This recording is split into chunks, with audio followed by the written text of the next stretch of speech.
The hum, that damned soul-sucking hum of the fluorescent lights. It's a sound I thought I'd clawed my way out of, a sound that belonged to a past life, a past self I'd buried 5 years deep. But here it is again, vibrating in my bones, a mocking welcome back. My breath catches. It's not just the sound. It's the smell, stale coffee, cheap cleaning supplies, the faint metallic tang of overworked air conditioning. It's the sight of the same depressingly cheap carpet, its pattern worn down by the shuffling feet of hope-deprived drones. The same bland, soul-crushingly gray cubicles stretching out like a modern-day labyrinth designed to trap ambition. My heart. Oh God, my heart. It's a trapped bird, wasn't that what I thought last time? No, not last time. This time. It's hammering against my ribs, a frantic, desperate rhythm that echoes the panic clawing at my throat. I press a hand to my chest, willing it to slow, to believe what my mind is struggling to process. 5 years. I've been thrown back 5 years, rewound. Reborn into this specific, terrible day. It's the day of my first salary negotiation, or, as I remember it, my first execution. With CEO Marcus Chen, suave, sophisticated, soul-destroying Marcus Chen. He's going to sit there, all polished charm and underlying contempt. And he's going to look me right in the eye, the ones that used to hold stars of naive hope. His lips, the ones that probably cost a fortune to maintain, will curve into that condescending smile, a smile that says, "You silly little girl, did you really think your work mattered?" And then he'll deliver the line. The one that shattered me 5 years ago. He'll tell me that my stellar performance, the projects I poured my lifeblood into, the late nights that bled into early mornings, the weekends I kissed goodbye without a second thought, all of it is worth exactly 30% less than the figure he dangled in front of me like a carrot. Again, just like it happened in that other life, the before life, I can feel the phantom chill of that past humiliation, the way my cheeks burned, the way my voice had trembled when I tried, so pathetically, to argue, the way he'd simply talked over me, his amusement a palpable force in the room. The memory is so vivid, it's like acid in my veins. I close my eyes just for a second, the gray cubicle walls swimming before me. The air feels thin. Am I going to throw up? No, not this time. This time, the script changes. I change the script because this isn't just a replay. This is a second chance, and I'm not going to waste it being the victim. The walk to Marcus's office is like walking the Green Mile, or how I imagined it from all those movies. Each step is heavy, laden with the weight of past trauma and future resolve. The door to his corner office, a slab of expensive, impersonal wood, looms before me. Last time I'd knocked with a trembling hand. This time, my knuckles are firm, resolute. The air inside his domain is always the same, thick, almost suffocating with the scent of his ridiculously expensive cologne. Eau de superiority, I'd once bitterly nicknamed it. It used to make me feel small, insignificant, like I didn't belong in such rarefied air. Now it just makes me nauseous. The déjà vu is a physical punch to the gut, sharp and bitter, threatening to buckle my knees. But I stand firm. He's leaning back in his throne, a ridiculously oversized black leather chair, a picture of relaxed, almost bored authority. But I see it. I see the flicker in his eyes, the one I was too naive to recognize before. It's not boredom. It's the glint of a predator sizing up its prey. "Lin Wei," he says, his voice as smooth and cloying as the cologne he wears. "Molasses, designed to trap, to slow you down. Have a seat." He gestures languidly towards the visitor's chair, a smaller, less imposing piece of furniture clearly designed to establish his dominance from the outset. I sit, my back is ramrod straight, a steel rod forged in the fires of past humiliation. My hands are clasped loosely in my lap, a deliberate picture of calm. Last time they were twisting together, betraying the storm inside me. This time the only storm is the one I'm carefully containing, the one I'm preparing to unleash on my own terms. He launches into his spiel, the words almost identical to the ones seared into my memory. It's like watching a bad rerun.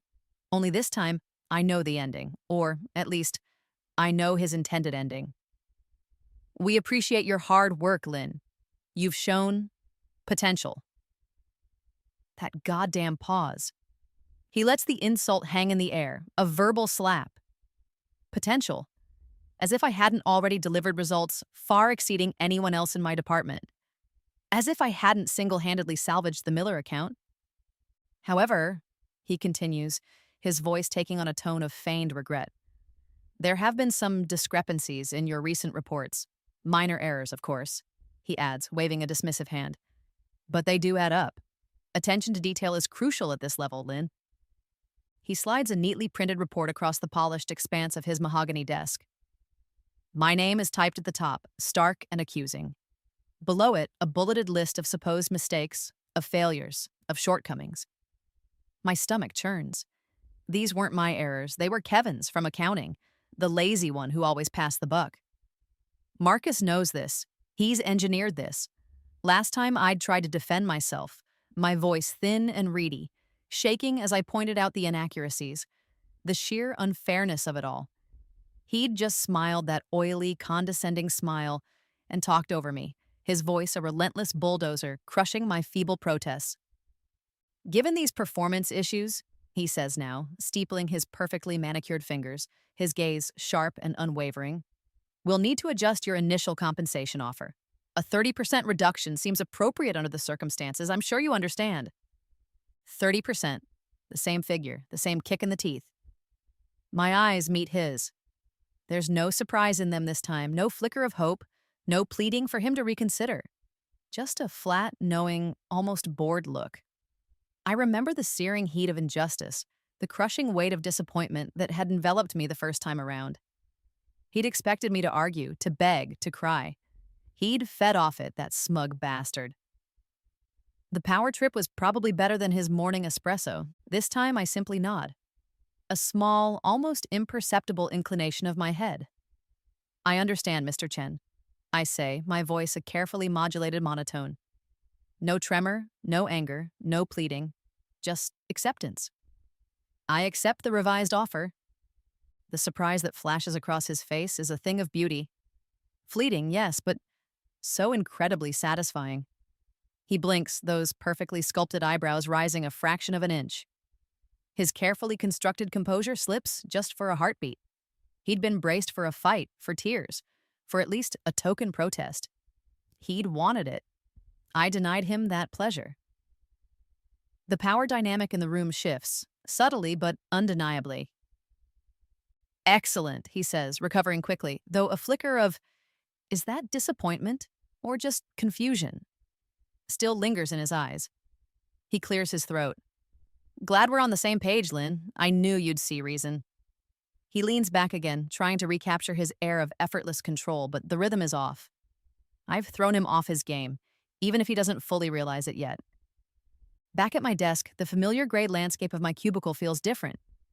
It's still a cage, but now I'm the one holding the key. My colleagues, Sarah and Tom, shoot furtive glances my way. Their faces are a predictable cocktail of pity and morbid curiosity. They heard the rumors, of course. Office gossip travels faster than light. They probably think I'm a spineless pushover, easily cowed, a doormat. Let them. Their underestimation is another tool in my arsenal.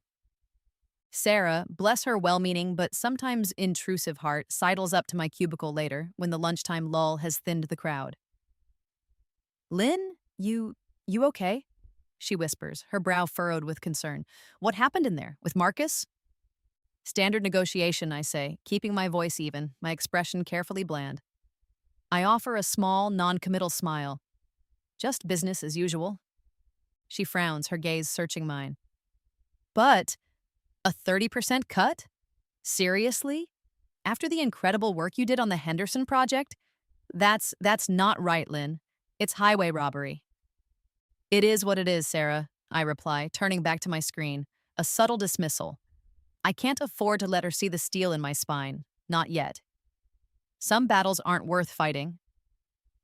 Oh, how wrong she is. This battle is worth everything, but I'll be fighting it on my own terms, in my own time. They wouldn't understand. None of them could possibly grasp the sheer audacity of the game I'm about to play. They can't see the bigger picture, the intricate web of possibilities that's unfolding in my mind, a roadmap to a future Marcus Chen can't even imagine. While he's preening over his petty victory, his successful little power play, I'm already light years ahead. On my lunch break, I don't shuffle off to the sad little staff canteen downstairs with its lukewarm coffee and even more lukewarm gossip. I walk, briskly, purposefully, to the nearest branch of a major international bank. The air outside is cool, a welcome contrast to the stale office environment. The city bustles around me, a symphony of noise and movement, but my focus is singular. The teller, a young woman with tired eyes and a name badge reading Chloe, looks at me with polite indifference, then with slowly dawning surprise as I request the transfer of nearly all my savings. It's a significant sum, more than someone my age in my apparent position should reasonably have. It's the nest egg I'd painstakingly, obsessively saved in my previous life, every penny a testament to deprivation and a desperate yearning for a security that always felt just out of reach. This time, it's seed money, ammunition. "Are you sure about this amount, Miss Wei?" Chloe asks, her professional mask slipping a little as she reconfirms the figures on her screen. "Perfectly sure, Chloe," I say, offering a calm, reassuring smile that I don't quite feel. My heart is still thrumming, but now it's with a different kind of energy. Anticipation. The money flows, digitally, silently, from my personal account into a newly opened secure business account under a name that means nothing to anyone yet, Viridian Holdings. Then, with a few more taps on the banking app on my phone, a sleek, powerful device from my future past, one I'd meticulously preserved that sum, is directed into a fledgling tech startup, Nova Tech Solutions. In my previous life, I'd watched with an agony of regret as its stock price exploded, a meteoric rise that made its early investors obscenely wealthy. I'd read the articles, seen the smug interviews, and kicked myself for not having had the foresight, the courage, the capital. This time, I have all three. The confirmation message glows on my phone's screen, a tiny beacon of hope in the digital ether. Transaction successful. A genuine smile, small but deeply felt, plays on my lips. Marcus Chen can have his 30%. He can have his pathetic little power trip. I'm playing an entirely different game now, for stakes he can't even comprehend, and I'm playing to win. The next 3 months are a blur of feigned normalcy and clandestine activity. On the surface, I'm Lin Wei, the diligent, slightly downtrodden employee, quietly absorbing the injustice of my reduced salary. I keep my head down, I do my work, impeccably of course, because excellence is a habit I can't break. Even for Marcus, and I offer no cause for complaint. I'm a model of quiet resignation. Or so he thinks. Beneath the surface, I'm a whirlwind of calculated action. The Novatech investment is already showing incredible returns, far exceeding even my most optimistic projections from my past life knowledge. It's like watching a magic trick unfold, except the magic is just foresight. Each stock update, each positive quarterly report from Novatech sends a quiet thrum of victory through me, a secret warmth that counteracts the chill of Marcus's continued arrogance. Then comes the day of the Phoenix Project announcement. Marcus calls an emergency all-hands team meeting in the main conference room. The air is thick with anticipation, and, as always when Marcus is holding court, his expensive cologne. He's practically vibrating with self-importance. "Good news, everyone," he announces, his voice booming, a wide, magnanimous smile plastered on his face. He looks like a Roman emperor about to announce a new conquest. The Phoenix Project, my Phoenix Project, has been an unmitigated, resounding success. We've streamlined operations, cut inefficiencies, and as a result, we've saved the company millions in operational costs this quarter alone. A smattering of polite, then more enthusiastic applause ripples through the room. My project, my goddamn brainchild, the one I'd conceived on a sleepless night fueled by too much coffee and a desperate desire to prove my worth.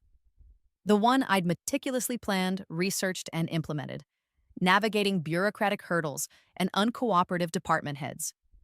I'd poured weeks of my life into it, sacrificing evenings and weekends, driven by a passion that Marcus wouldn't recognize if it bit him on his custom-tailored ass.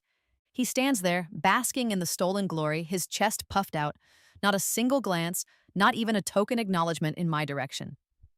Last time this happened, because of course he stole it in my past life too. My blood had boiled. I'd felt a surge of such intense, impotent fury that I'd wanted to scream, to jump on the table and denounce him as the fraud he was. The injustice of it had been a physical pain. This time I just watch. My expression is carefully neutral, perhaps a little tired, as befits an underpaid, undervalued employee. But inside, there's a cold, hard knot of satisfaction. Because this time, I was prepared. My phone, nestled discreetly in my jacket pocket, screen dark and innocuous, is anything but neutral. The recording app, a sophisticated one I'd acquired in my future past, is diligently capturing every self-congratulatory word, every blatant lie, every stolen piece of credit. His voice, so full of false sincerity, will be his undoing. The digital file is already mentally labeled Exhibit A. Later that week, I find myself working late again.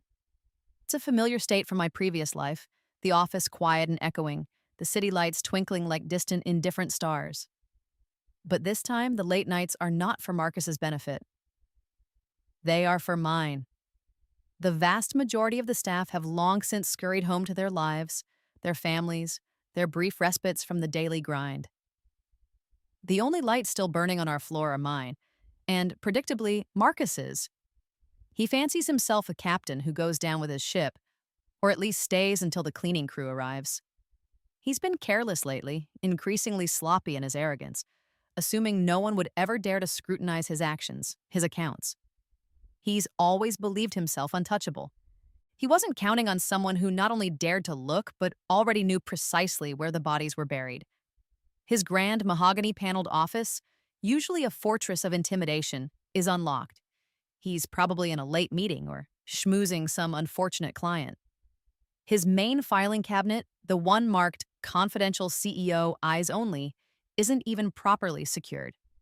A simple, standard lock that a moderately skilled child could pick. I don't even need to pick it. He's left it ajar. Such hubris. Inside, tucked away behind legitimate-looking supplier contracts and glossy marketing brochures, are the fakes. The telltale signs are all there for anyone who knows what to look for.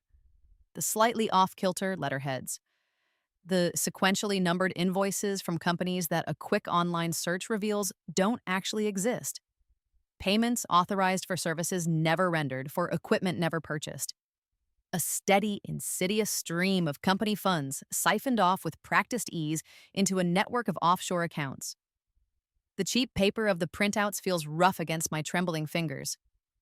The tremor isn't from fear this time, or even from the thrill of discovery. It's from a cold, simmering rage that has been 5 years in the making. The numbers are sickening. Millions. He docked my pay, he humiliated me, he stole my work, all while systematically looting the company he was entrusted to lead. The sheer, unadulterated gall of it takes my breath away. The quarterly board meeting. In my past life, I always dreaded these events. The air in the room was always thick with tension, with unspoken power struggles, with the heavy scrutiny of men who held the company's fate, and therefore my job, in their hands. Now I find myself almost looking forward to it. There's a certain grim satisfaction in knowing what's about to unfold. Marcus is at the podium, exuding his usual false confidence, his voice smooth and practiced as he presents the quarter's results. He's just getting to the part about the Phoenix project, his brilliant cost-saving success.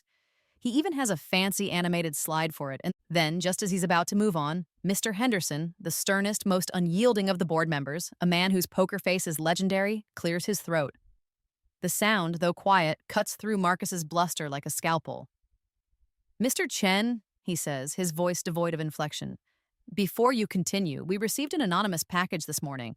It contains some rather troubling information regarding certain irregularities in the company's expenditures, specifically concerning significant payments to several new and hitherto unknown vendors." Marcus pales. It's a subtle shift, but under the harsh glare of the boardroom lights, his skin seems to lose a shade of its usual bespoke tan. The confident smirk he wears like a second skin falters just for a moment. I'm not sure what you're referring to, Mr. Henderson," he stammers, his voice losing some of its baritone boom. Perhaps these will jog your memory, Mr. Henderson says, his gaze unwavering. He nods to his assistant, who begins to distribute a set of printouts to each board member. Copies of the same damning documents I'd found in Marcus's unlocked filing cabinet. My anonymous package, delivered by a discreet courier service that morning, had clearly hit its mark. The room is silent, save for the rustle of paper, as the board members examine the evidence. I watch Marcus, my expression carefully neutral, but inside, a tiny, satisfied smile is playing on my lips. This is just the beginning of his public unraveling, his first real taste of humiliation, of being called to account. It won't be his last. The carefully constructed facade of Marcus Chen, infallible CEO, is starting to crack. The dividends from Novatech are no longer just flowing in, they are gushing. It's more money than I'd ever dared to dream of in my past life, a dizzying sum that feels almost unreal. But it's not for dream holidays or designer handbags, not yet. That can wait. Each profit, each windfall is meticulously, almost obsessively channeled through my newly formed, utterly anonymous shell corporation Viridian Holdings. And then, with the cold precision of a master strategist, it's used to buy shares in this company. Chen Global Enterprises, Marcus's company for now. The shares are laughably undervalued. The market, already jittery after the first whispers of financial mismanagement and the board's pointed questions, is nervous. Investors are getting spooked. Perfect. The ticking clock of my revenge plan has started, each chime louder than the last. Every share purchased by Viridian Holdings is another nail hammered firmly into Marcus Chen's professional coffin. He's so busy trying to plug the leaks in his reputation, so focused on covering his tracks, that he hasn't even noticed the rising tide that's about to drown him. The storm outside has been raging for hours, a relentless assault of wind and rain that mirrors the turmoil brewing within the company, and, more specifically, within Marcus's opulent office. Rain lashes against the panoramic windows, distorting the city lights into blurry, weeping streaks. Thunder, a deep, guttural rumble, rattles the very foundations of the building, a fitting soundtrack to Marcus's unraveling. He's pacing, a caged animal, his usually impeccable Savile Row suit looking rumpled, his silk tie loosened as if he can't quite get enough air. His hair, normally sculpted into an artful, unmoving helmet, is slightly askew. The expensive cologne is still there, a stubborn olfactory ghost, but now it's mingled, unmistakably, with the faint, acrid scent of stress sweat. It's a smell I'm coming to associate with his decline, and I don't hate it. This is a catastrophe, Lynn, an absolute, unmitigated disaster, he shouts, slamming his fist on the gleaming surface of his desk, making the crystal water carafe jump. The Sterling account, gone. They were our biggest client, the bedrock of our quarterly earnings. Their departure has sent shockwaves, no, tsunamis through the company. And predictably, he's trying to pin the blame on me again. How could you let this happen? He demands, whirling to face me, his face flushed, his eyes slightly wild. They were your primary contact. This is on your head. In my past life, this was the blow that nearly crippled the company.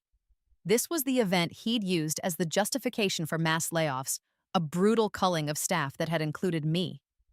He'd delivered the news of my termination with that same feigned regret, citing my failure to retain the Sterling account as a key factor. The bastard. I did everything according to protocol, Mr. Chen. I say, my voice a carefully constructed island of calm in the manufactured tempest of his rage. The Sterling team expressed significant concerns about data security and the integrity of our internal systems. Concerns which, if you recall, I flagged to you in writing on 3 separate occasions over the past 2 months. I have copies of those memos, naturally. Exhibits B, C, and D. He scoffs, a harsh, dismissive sound. Data security? Don't be ridiculous. That's just an excuse. This is incompetence, pure and simple. Your incompetence. You're damn lucky I don't fire you on the spot, Wei. Maybe I still will. The threat hangs in the air, heavy and familiar. Last time I'd flinched, my stomach clenching with fear. This time I meet his gaze, unwavering, my own expression unreadable. He's flailing, desperate, thrashing about for a scapegoat. Anyone to deflect the blame that is rightfully his. He doesn't see a terrified underling. He sees a calm, unshakable woman, and it clearly unnerves him even more. Later that night, long after Marcus has stormed out of the office, presumably to drown his sorrows or plot his next act of self-preservation, I'm back at my terminal. The office is an empty, echoing tomb. I'm sifting through the labyrinthine depths of the company's encrypted servers, a skill I'd painstakingly, almost obsessively acquired in the lonely, bitter years after he'd fired me the first time. Back then, I'd dreamed of exposing him, but I lacked the resources, the access, the sheer audacity. Now, I have all three, and there it is, the smoking gun. The tendrils of his betrayal run deeper, are more insidious than just simple embezzlement. He's been systematically selling proprietary company data, our unique algorithms, our confidential client lists, our future product roadmaps, to our most aggressive direct competitors. That's why Sterling left. They'd been approached by a rival armed with an uncanny knowledge of their specific needs and our pricing structure. That's why there were those mysterious, unexplained data breaches that our IT department and Marcus himself had brushed off as sophisticated external attacks. It wasn't external. The call was coming from inside the house. It all clicks into place, the disparate pieces of his treachery forming a sickening, undeniable mosaic. The evidence is damning, irrefutable. Encrypted email chains with shadowy brokers, transaction logs to untraceable cryptocurrency wallets, clandestine meeting schedules in out-of-the-way hotels. He's not just a common thief, he's a corporate spy, a traitor selling out his own company, his own employees for personal gain. The sheer scale of his duplicity is breathtaking. This time, the anonymous tip doesn't just go to the board, who are already reeling from the embezzlement revelations. It goes carefully, meticulously, untraceably to a curated list of our most important remaining clients. Each package is tailored, containing specific proof of how Marcus's corporate espionage has directly compromised their data, their interests. It's a surgical strike, designed for maximum impact. The exodus begins not as a trickle, but as a flood. One by one, major clients, pillars of our revenue stream, start pulling their contracts. They cite irrevocable loss of confidence, grave concerns over data integrity, and unethical business practices. The company's stock, already fragile, plummets into freefall. And with every sickening drop, Viridian Holdings, my silent, unassuming shell corporation, buys more. We're practically scooping up shares for pennies on the dollar. It's a fire sale, and I'm the only one who brought a fireproof wallet. Marcus is in full-blown panic mode now. I see him, a blur of frenetic energy, rushing between increasingly acrimonious meetings, his face perpetually flushed, his voice often raised in hushed, frantic phone calls that echo down the executive corridor. The air of smug, untouchable superiority that always clung to him like cheap perfume is gone, stripped away layer by layer, replaced by a raw, almost primal fear. He tries to rally the board to reassure the remaining clients, presenting increasingly outlandish, desperate recovery plans. But the trust, like a shattered vase, is irreparable. They see a captain not just sinking his own ship, but actively drilling holes in the hull while looting the strongbox. The scent of his stress sweat is a constant, almost visible miasma in the executive wing now. It's a strangely, grimly satisfying aroma.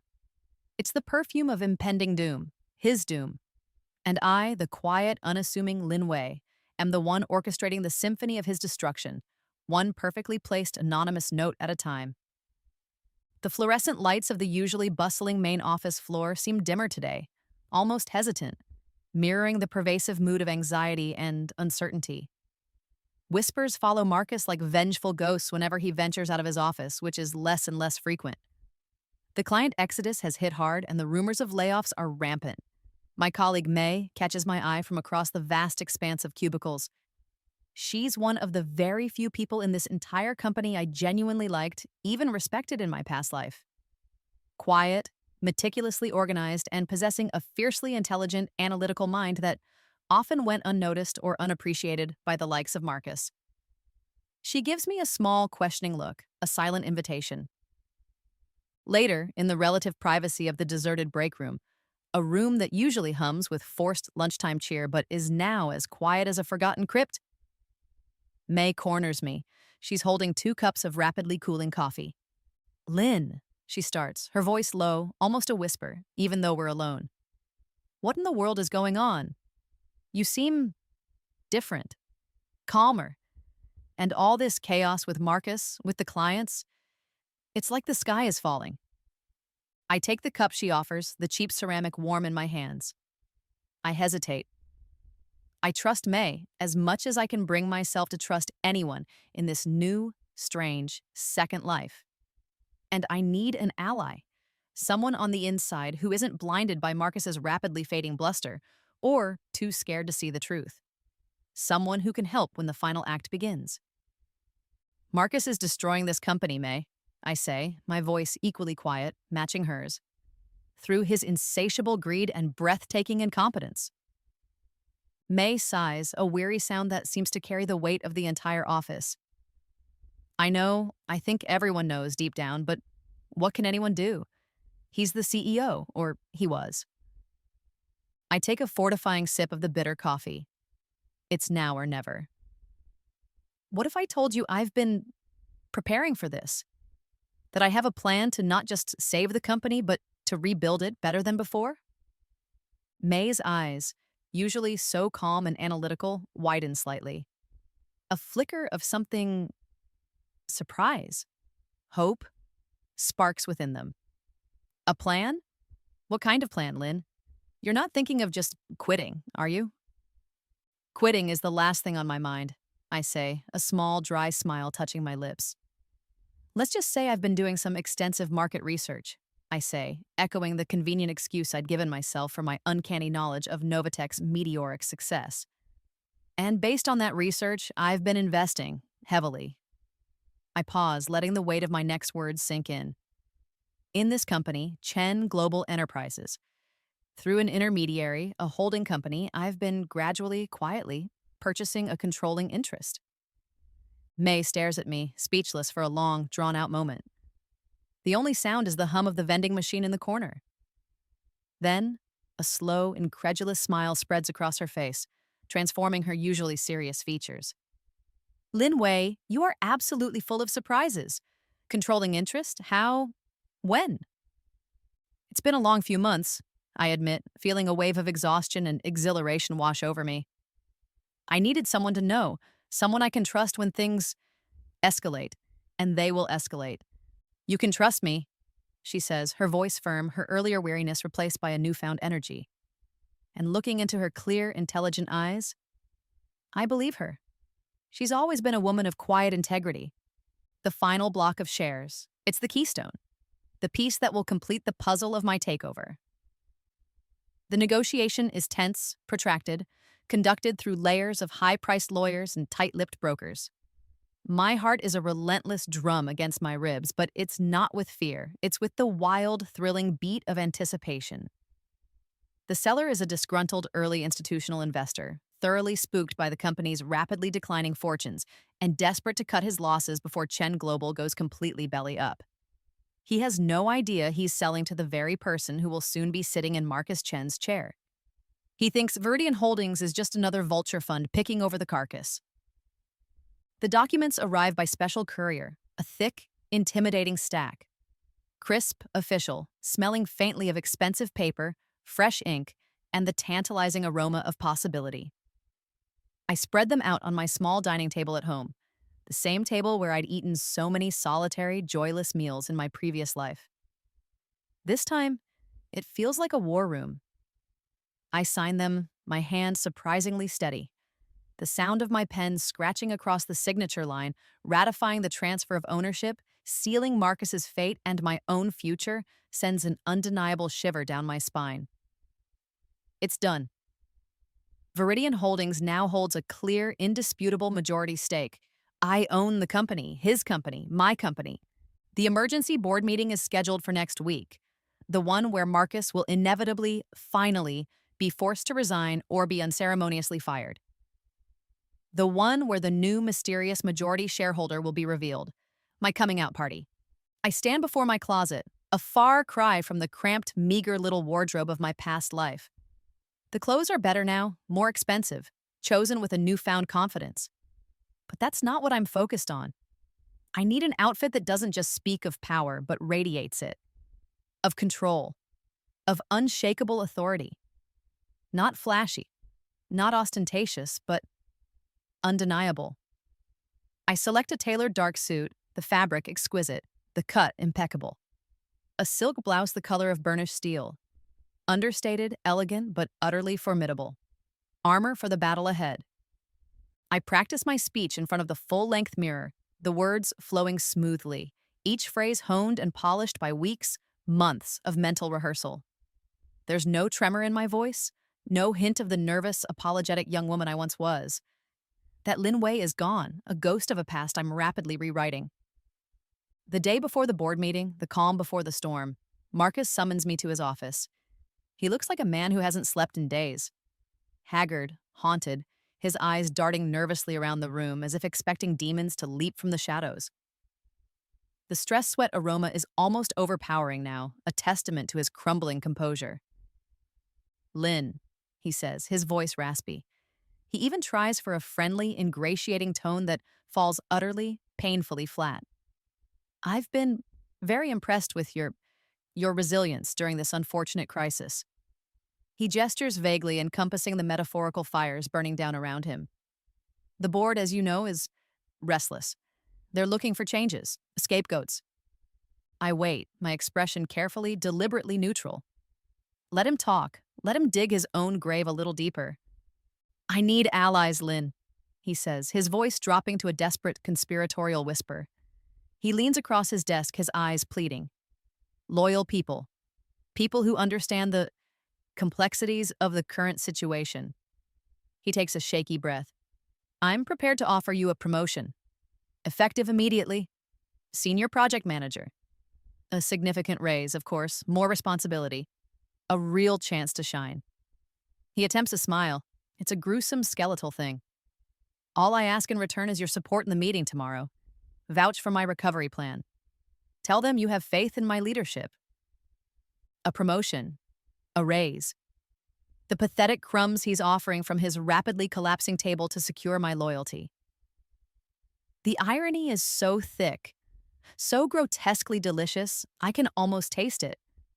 In my past life, a genuine offer like this, even from him, would have been a dream come true, a validation I craved. Now it's just pathetic. A last, desperate gambit from a checkmated king. "Thank you, Mr. Chen," I say, allowing a small, polite, utterly false smile to touch my lips. A smile that doesn't come within 1,000 miles of my eyes. "That's very generous of you. I accept." He beams, a wave of almost hysterical relief flooding his haggard features. He visibly sags in his chair. "Excellent, Lynn. Excellent. I knew I could count on you. You're a smart girl." He has no idea. He has absolutely no idea what's coming for him. Tomorrow, the smart girl is going to dismantle his entire world. The polished marble floors of the executive wing gleam under the strategically recessed lighting, reflecting my determined silhouette as I walk. The emergency board meeting is already in session, I know. I'm deliberately, fashionably late. As I walk toward the grand, double-doored boardroom, the rhythmic, sharp click-clack of my heels against the stone is the only sound in the otherwise oppressively silent corridor. Each step is measured, precise, confident. A drumbeat heralding a new era. I reach the heavy oak doors. I don't knock.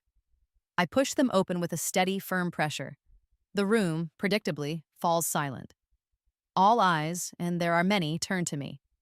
The assembled board members, a collection of stern-faced, mostly older men, their expressions ranging from grim to expectant. And Marcus. He's standing at the head of the long, imposing mahogany table, mid-sentence in what sounds like a desperate plea, a look of profound annoyance flashing across his face at my unannounced, uninvited interruption. "Apologies for my tardiness, gentlemen," I say, my voice calm and clear, carrying easily across the suddenly hushed room. It's a voice that holds no apology whatsoever. I allow my gaze to sweep across their faces, lingering for a fraction of a second longer on Marcus. I take my designated seat, not the one hastily arranged at the side for a newly promoted senior project manager, but one of the empty plush leather chairs reserved for significant shareholders. A chair that has, until this moment, been conspicuously vacant. May, present to take the official minutes of the meeting, gives me a tiny, almost imperceptible nod from her seat against the wall. Her composure is flawless. Marcus glares at me, his jaw tight, the muscles twitching. He's clearly thrown, but he tries to recover, to maintain control of the narrative. He plasters on a strained, obviously forced smile. As I was saying, gentlemen, he continues, turning his attention with visible effort back to the board. My revised recovery plan, which I've outlined in detail, is robust, and with the full support of my dedicated and loyal team, he gestures vaguely, almost dismissively in my direction.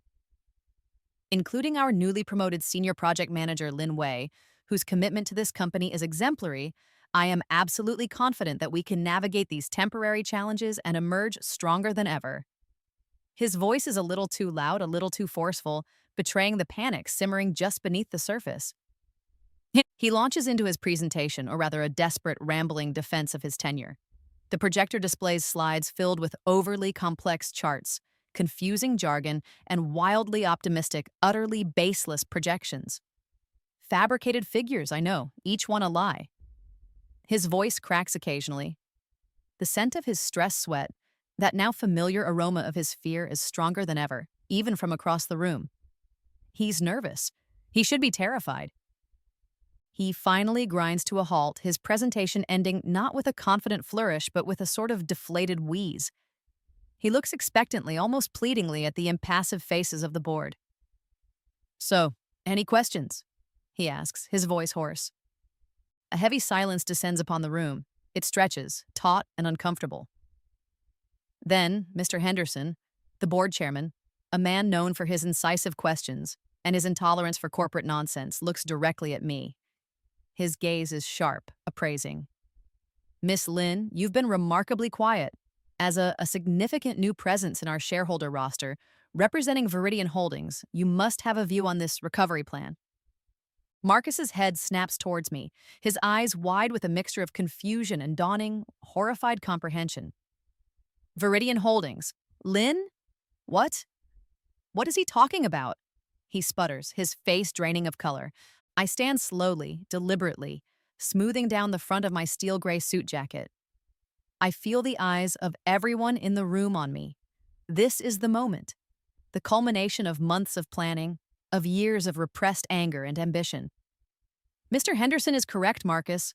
I use his first name deliberately, a verbal stripping of his authority. The shift in the power dynamic in the room is immediate, almost a physical shockwave. Viridian Holdings has, over the past few months, through strategic and diligent acquisition, secured a majority controlling interest in this company. A collective gasp, sharp and sudden, ripples through the room. Several board members lean forward, their expressions a mixture of shock and intense curiosity. Marcus stares at me, his mouth slightly agape, his face a mask of utter disbelief, then dawning, sickening horror. He looks like he's been poleaxed. "And as the primary representative and indeed the sole owner of Viridian Holdings," I continue, my voice steady, projecting an authority I never knew I possessed in my past life, a power that feels surprisingly natural. I have a few pertinent points to make and, as it happens, a presentation of my own. I nod curtly to May, who, with a small, almost imperceptible, composed smile, disconnects Marcus's laptop from the main projector and smoothly connects mine. Marcus's slide of fabricated figures and empty promises vanishes, replaced by the first slide of my presentation. It's a simple, stark title, in bold, no-nonsense font: A New Direction, Accountability, Integrity, and Profitability. Then, slide by meticulous slide, I lay it bare. The embezzled funds with scanned copies of the fake invoices, the details of the offshore account transfers, even satellite images of the non-existent supplier warehouses. The crystal-clear audio recording of him in the all-hands meeting, blatantly taking full credit for my Phoenix project.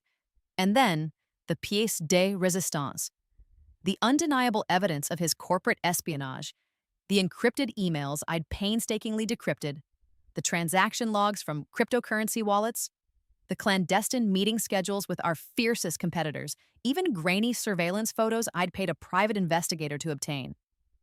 Each click of the mouse is like a hammer blow, systematically dismantling his career, his reputation, his entire carefully constructed persona, piece by irrefutable piece. The board members watch in stunned, horrified silence. Some look furious, betrayed. Others just look disgusted. Marcus has sunk into his chair, his face ashen, his expensive suit suddenly looking like a cheap, ill-fitting costume on a rapidly deflating mannequin. He attempts to speak once or twice, to object, but his voice is a mere croak, easily overridden by the calm, relentless march of my evidence.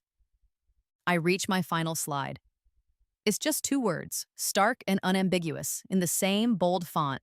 Effective immediately. I turn from the screen to face him directly. Marcus Chen, I say, my voice ringing with a clarity and power that surprises even myself. A voice that commands the absolute attention of everyone in that room. Your tenure as CEO of this company, and indeed your employment in any capacity, is over. You are fired. The words hang in the air, sharp, cold, and irrefutable. The taste of victory is sweet, so much sweeter, so much more potent than I ever could have imagined. It's not just about revenge, I realize in that crystalline moment of triumph. It's about justice. It's about reclaiming what was stolen from me, not just money or credit for my work, but my dignity, my future, my very sense of self-worth.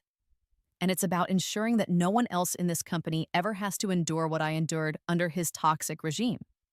This is not just an ending, it's a goddamn beginning. The following day, the office is practically vibrating. The news of Marcus's spectacular public downfall has spread like wildfire, fueled by 1,000 hushed conversations, wide-eyed whispers, and a collective sense of disbelief rapidly morphing into gleeful speculation. My new executive office, his old office, the one that always felt like a forbidding fortress, feels spacious, almost cavernous now that his overbearing presence has been expunged. The lingering, cloying scent of his cologne is finally, blessedly fading, being slowly replaced by the subtle, fresh fragrance of the enormous bouquet of white lilies that May, my newly appointed chief operating officer, had placed on my desk that morning. A silent, elegant statement of a new era. There's a hesitant knock on the door, a sound so tentative it's almost lost in the grandeur of the office. I look up from the mountain of transition paperwork. It's Marcus. He looks diminished, deflated. The arrogant swagger, the aura of untouchable power that had been his trademark, is gone, stripped away, leaving behind a hollow, haunted shell of a man. His suit is rumpled, the same one he wore yesterday, as if he'd slept in it. His eyes are bloodshot, puffy, his expensive haircut somehow looking unkempt. Miss Lynn, he stammers, hovering awkwardly in the doorway, his hand still on the doorknob as if unsure whether he's even allowed to cross the threshold. Can I possibly have a word? Just a moment of your time. I gesture with a cool, deliberate lack of warmth to the plush visitor's chair, the one he'd always, with such casual cruelty, forced me to sit in while he pontificated from behind his massive mahogany desk. His desk, now mine. I remain seated in my chair, the rich leather cool and firm beneath me, a silent testament to the seismic shift in power. Marcus, I say, my voice even, carefully neutral, betraying none of the complex cocktail of emotions swirling within me. Triumph, yes, but also a strange, detached pity, and the faintest whisper of the sheer, exhilarating unreality of the situation. He practically falls into the chair, his movements clumsy, uncoordinated. Lynn, please, you have to understand. His voice is raspy, pleading. The pressure, it was immense. I made mistakes. I know that now. Terrible, unforgivable mistakes. But I can fix this. I swear I can. I can help you. We can salvage this. I raise a perfectly sculpted eyebrow. The sheer audacity, even now, is almost impressive. Help me, Marcus? Yes, he says, leaning forward, his eyes wide and desperate. A drowning man grasping at a non-existent straw. I know things, important things, about our competitors, their strategies, their weaknesses, their upcoming product launches, inside information, critical intelligence. I can give it all to you. We can be a team again. I can still be valuable to this company, to you. The air in the room feels thick, cloying with his desperation, with the sour stench of his decaying pride and his pathetic attempts at manipulation. Before I can formulate a suitably cutting response, there's another, even more hesitant knock on the already open door. Zhang, Marcus's former closest business partner and one of the board members who had been his staunchest, most sycophantic supporter, pokes his head in. He looks even more wretched than Marcus, if that's humanly possible. His face is gray, his eyes darting around like a cornered rat. "Miss Lin! Mr. Chen?" Zhang wrings his hands, his knuckles white. I just wanted to express my deepest, most profound apologies. For everything. For my lack of oversight. I was blind, misled by misplaced loyalty. His gaze flicks nervously towards Marcus, then back to me, pleading. If there's any way, any role, however small, I would be eternally grateful. He too is begging for mercy, for a lifeline from the sinking ship he helped Marcus steer onto the rocks. I look from one to the other, the architect of my past misery, and his chief enabler. Both now reduced to this, groveling, pleading, in the very office where they had once held absolute sway, where their casual decisions had the power to make or break careers, including mine. I glance down at my hands, resting calmly on the cool, polished surface of the mahogany desk. My nails are perfectly manicured, a soft, neutral shade, a subtle badge of my new status. I remember my nails from my previous life, those ragged, bitten-down stubs, a constant, visible testament to the unrelenting stress and crushing anxiety that had been my daily companions under their reign. A small, almost imperceptible smile touches my lips. The decision isn't even a decision. It's an inevitability. Effortless. No, I say. The word is quiet, devoid of malice, devoid of triumph. But it echoes in the spacious office with the finality of a slammed vault door. Definitive and absolute.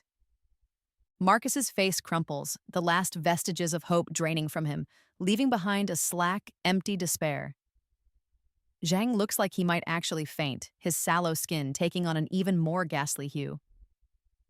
Security will escort you both from the premises, I state, my voice calm, unwavering, already moving on. I press the intercom button on my desk, a sleek, modern device that replaced Marcus's clunky old one. Sarah, could you please send 2 security officers to my office immediately? We have a couple of unauthorized individuals who need to be assisted out. There's a moment of stunned, suffocating silence, then the distant but rapidly approaching sound of heavy footsteps in the corridor. The shuffling of feet from Marcus and Zhang, a few mumbled, incoherent protests, quickly cut short by the arrival of 2 large, stern-faced security guards. As they are led away, looking like condemned men on their final walk, I lean back in my chair, the expensive leather creaking softly, a comforting sound. The air in the office suddenly feels lighter, cleaner, as if a decade's worth of accumulated grime and toxicity has been professionally expunged. The ghost of Marcus's cologne and the more recent, more pathetic aroma of his desperation is finally, irrevocably gone. My office, my company, my terms. 1 year later. The view from my expansive office window is quite simply breathtaking. A sprawling, glittering panorama of the city, a testament to ambition, to resilience, to the relentless pulse of commerce. The company, Chen Global Enterprises, now rebranded as Viridian Dynamics, is not just surviving, it's thriving. Productivity is at an all-time high, innovation is flourishing, and profits are soaring beyond even my most optimistic projections. But more importantly, infinitely more importantly, the very soul of the company has changed. I tripled my own salary, yes. That was a necessary symbolic act. A reclaiming of value, a middle finger to the past. It felt good, undeniably. But the real, deep-seated satisfaction, the kind that settles warm and steady in your bones, came from implementing fair, transparent, and equitable pay practices across the entire organization. No more arbitrary pay cuts based on a whim or a personal vendetta. No more chronically undervalued, overworked employees. Talent is now actively sought, nurtured, and rewarded. Hard work is recognized, celebrated. The atmosphere, once thick with fear and suspicion, is now one of respect, of genuine collaboration, of shared purpose. It's truly amazing what people can achieve when they feel valued, when they believe in the leadership, when they know their contributions matter. My afternoons, once spent hunched over a keyboard trying to anticipate Marcus's next irrational demand, are now often spent mentoring young executives, particularly women. I see so much of my younger pre-rebirth self in them. Their raw ambition, their fierce intelligence, their burning drive, but also their underlying uncertainties, their occasional flashes of imposter syndrome. I teach them to recognize the subtle, insidious signs of workplace manipulation, the gaslighting, the credit stealing, the myriad red flags I'd been too naive, too trusting to see in my past life. I share my experiences, not the supernatural, unbelievable elements of rebirth, of course, because who would believe that? But the hard won, practical lessons about asserting your worth, about negotiating effectively, about navigating the often treacherous currents of corporate politics, about never, ever letting anyone dim their light or define their limits. The fresh, delicate scent of spring flowers, a different bouquet each week. A small indulgence drifts through my open office window, a constant fragrance of new beginnings, of renewal, of continuous growth. Today is a special day, a significant anniversary. The anniversary of my rebirth. The day I was inexplicably, miraculously given a second chance. I'm not in the office today, though. I'm standing on the sun-dappled porch of a charming, newly renovated little house nestled in a quiet, leafy suburb far from the relentless clamor of the city. My parents are inside, their joyous, unrestrained laughter mingling with the happy, yapping barks of the small, scruffy terrier they'd always wanted, but never believed they could afford or have the time for. This house, this peace, this simple, unadulterated happiness is my gift to them. The comfortable, secure retirement home they'd always dreamed of, a place of tranquility and well-deserved rest after a lifetime of unrelenting hard work, of quiet sacrifices made for my future. Seeing the sheer, unbridled joy on their faces, the glistening tears in my mother's eyes as I handed them the keys yesterday, that was the true, definitive culmination of my long, strange journey. The burning desire for revenge had been a powerful, all-consuming motivator in those early months, a driving, relentless force that propelled me through the fear, the uncertainty, the sheer audacity of my plan. But revenge, I've come to learn, is a hollow, ultimately unsatisfying victory if that's all there is. It burns bright, but it also burns out, leaving an empty space behind. The real, lasting triumph isn't solely in Marcus's downfall, satisfying though that was. It's in what I've been able to build in its wake.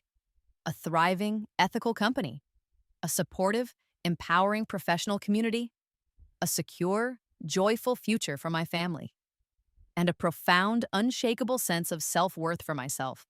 I close my eyes, tilting my face up to the warmth of the spring sun, breathing in the clean, fragrant suburban air, so different from the recycled, ambition-choked air of the city. The anger, the bitterness, the consuming, obsessive need to right the wrongs of the past. It's all faded, dissolved, replaced by a quiet, luminous sense of peace. My revenge arc didn't truly end with firing Marcus Chen, or even with watching him and Zhang being escorted out of the building like common criminals. It's ending here, on this sunny, flower-lined porch, with an act of profound, uncomplicated love. And for the first time, in what feels like 2 entire lifetimes, I, Lin Wei, feel truly, completely, irrevocably free.